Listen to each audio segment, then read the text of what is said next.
to speak slowly so that the interpreter can keep up with me. If it's too fast, just wave your arms wildly, and I'll try to slow down. It's my first time in Sevilla, but a real pleasure to be here. I came with my wife this weekend, and we walked around the city, did some tourism, and it was quite interesting. My father-in-law, who is 86 years old, he called us over the weekend and he said, "Where are you?" We said, "We're in Sevilla." And he said, Sevilla, I was there in 1949. Has it changed?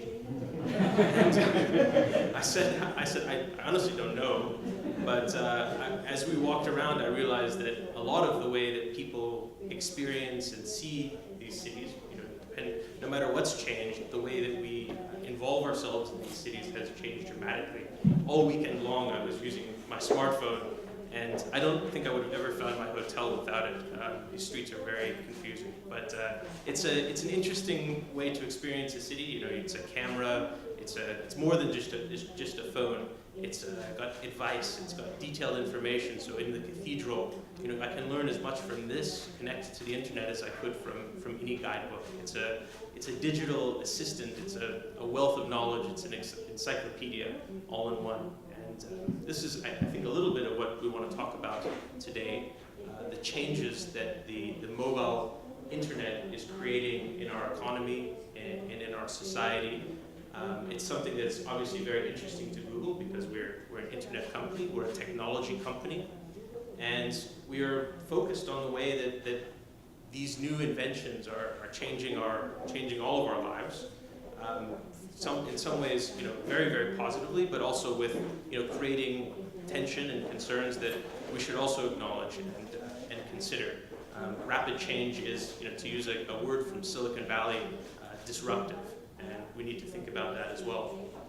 I have to warn you that this might seem like a sort of contained, simple subject, but it's actually very broad, and I'm no expert in all of these areas. I mean, there are elements of software and the development of applications. There are hardware and engineering questions, including infrastructure questions, in which I'm not expert, but I will do my best to share our company's views on this, and also share some of the results of the study that we commissioned Boston Consulting Group to do last year, which I hope you'll find very interesting.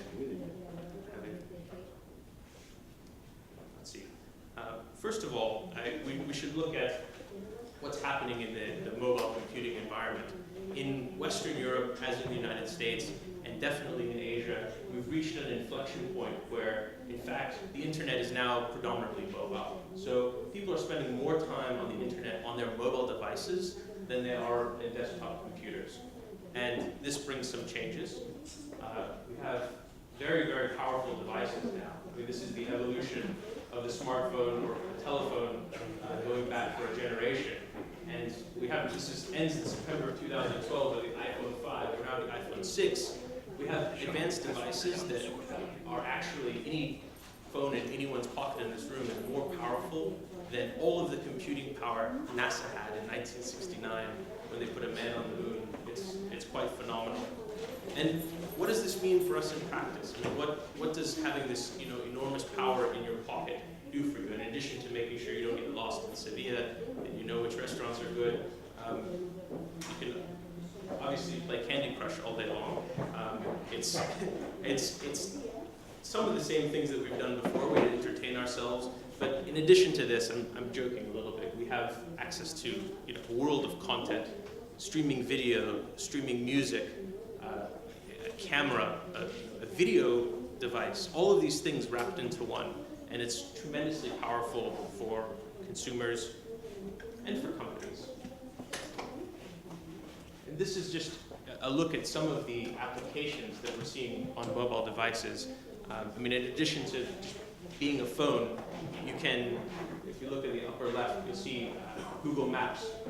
And this is a phenomenon that's only possible with a lot of people using smartphones. You can aggregate data of where people are, and because phones have location-based technology, you can tell how quickly people are moving as well. And if you have enough users, you can tell when people aren't moving particularly quickly. So this Google Maps product, you can see where there are red and yellow lines, you can tell where traffic is slower, you can plan alternate routes, you can navigate to where you want to go. It's something that we've had for a long time, maps, but this is just a much better version of what we've had before. If you look at the lower right picture, is talking about mHealth, which is a new and interesting area.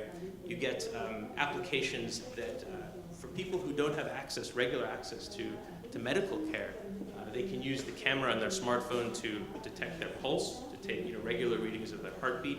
There are applications that you can take a picture of your eye and send photos to doctors to see whether or not you're at risk or have early stages of glaucoma.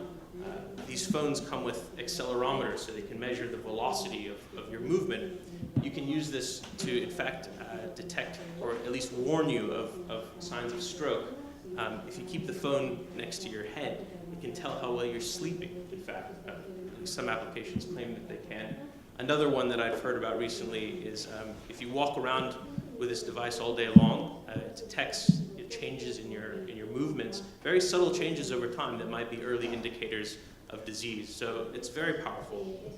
And then on the lower left, this is another application that I like that allows people to take pictures of problems in their cities, a broken lamppost or a pothole in the road, and you can send this directly to municipal government and they'll know what needs to be fixed. They'll know where it is, what materials are required. You don't even have to pick up the phone and wait on hold for 4 hours. At least that's how long it takes in London where I'm at. Another application like this that's quite interesting, again, uses the accelerometer in your phone. It can determine when you're going over a bumpy road. And if enough people are going over the same bumps in the road, it can tell that the road needs to be fixed. And it can determine which roads are priority roads to be fixed because more people are traveling them. So very, very powerful devices. And again, I described already what is going on in the tourism sector. Now, what does this do for our economies? This is some of the findings from this Boston Consulting Group study that we commissioned. If you look at revenue across the mobile internet economy for 2013, and this is all parts of this stack, where we have applications, the software, devices, the hardware, the access, so your mobile phone subscription, and the network infrastructure, the investment that goes into that as well. And across 13 countries around the world that represent 70% of GDP that were surveyed, the revenue in 2013 was $700 billion. In 2017, that is expected to more than double. For the 5 largest EU economies, including Spain, the revenue was 92 billion euros, and that's again expected to more than almost triple by 2017 to 226 billion euros, and in Spain, a more than doubling over the next few years. Now, what does this mean for consumers?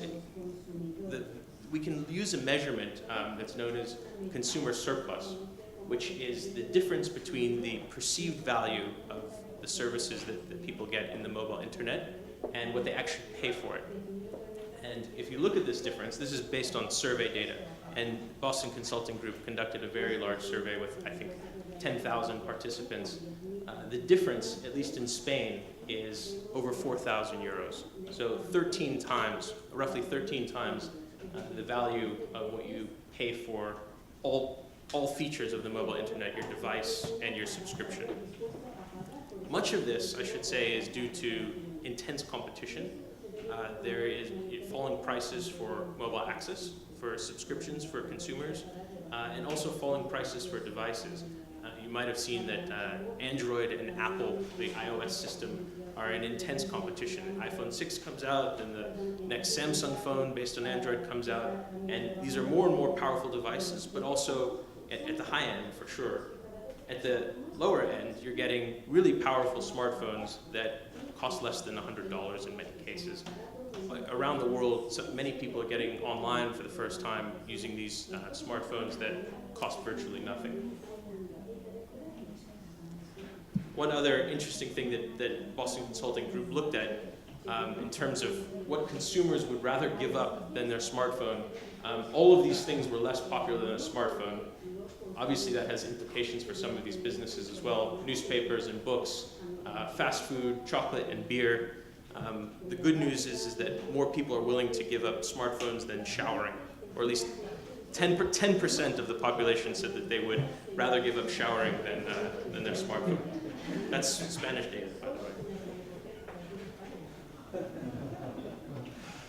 And if we look for businesses, this is having an enormous impact on commerce and the way that businesses interact with their consumers.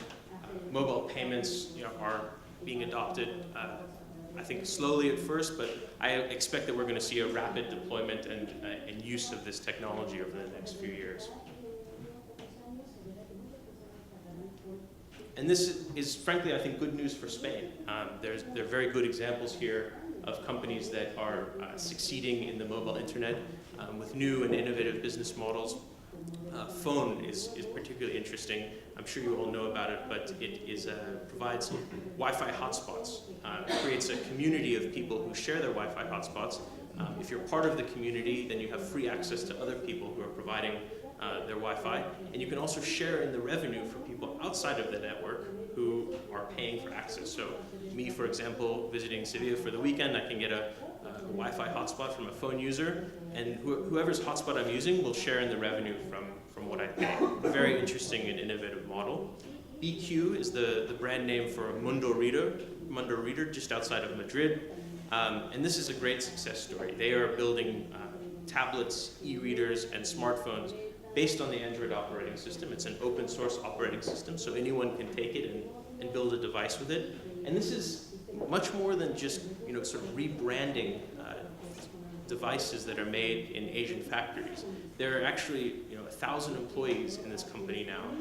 They have over 50 million euros a year in revenue as well. There's a lot of technical skill, a lot of design skill going into building these devices. So this is actually creating a lot of jobs. And according to the Boston Consulting Group, the mobile internet economy is responsible for over 500,000 new jobs in the 5 largest EU economies over the past few years.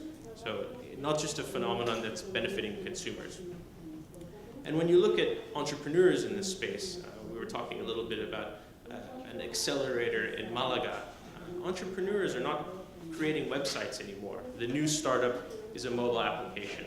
It's not just an application for tourism or for mobile payments, it's for smart cities and connected devices, and all built around essentially the mobile internet economy. You've probably heard a bit about the Internet of Things, all kinds of devices using these increasingly inexpensive but sophisticated technologies to communicate with each other. Now, obviously, this has a lot of implications for other jobs as well. You've probably heard a lot about Uber. I know it's been controversial in Spain, as in many other places. Uber is changing the way that taxi systems work. It's changing the way that people find ways to get around cities. It's putting lots of people's jobs at risk. Similarly, we see that the Internet of Things and smart devices will change other professions like auto mechanics. I think in the future, cars, some of them already do this, will self-diagnose problems. So I think in the next few years, you'll see that auto mechanics they're not using a wrench as much as they might be using software code and software analysis. So the nature of employment is changing. It is having an effect on people. We just need to be aware of this and be vigilant and make sure that people are trained for the next generation of what's coming. This change is very rapid. It's extremely disconcerting for people who have been in one particular role for 20 or 30 years and all of a sudden have to learn new skills like software. But this change is happening whether we like it or not. And let's just for a look at what this means for Spain's economy, and particularly in Andalusia, we see that the mobile internet is very popular here. Among people over 18, the highest penetration rates in Europe are seen in Spain. 74% of that population has access to a mobile internet device. And if you look at Andalusia, the numbers of people with these mobile devices, it's 95%. I think it's just 1% below the national average. That's according to national statistics. So it's virtually everyone has access to this. The question is how are you using it? Are you using it, to play Candy Crush all day, or are you using it to create new businesses and new economies?